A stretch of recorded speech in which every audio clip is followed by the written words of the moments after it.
Okay, so if your AC is not turning on, 99% of the time, it's this unit right here. This capacitor fails, and I could show you how to test it, but if you don't have a tester, you can just go out and buy a new one for like $9-10 bucks. That's how cheap these things are. And they turn around and charge you $400 to put this $9 capacitor in. So you see here it says 45.5. What you can do to test if it is the capacitor is hook it up to a tester with it set on the capacitor test mode. You see here we have 3.1 microfarads when it should be 5 for the fan. So we know that's wrong. And the other side is nowhere near 40 microfarads. So this proves this capacitor is dead. The other thing that can happen is this contactor right here.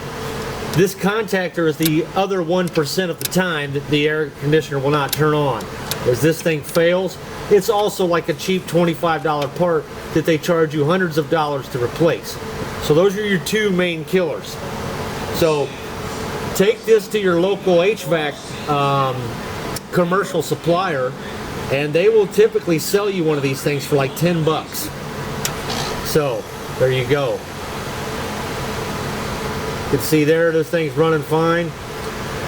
If the air conditioner is running but it's freezing up, you're low on Freon or R412 or R410.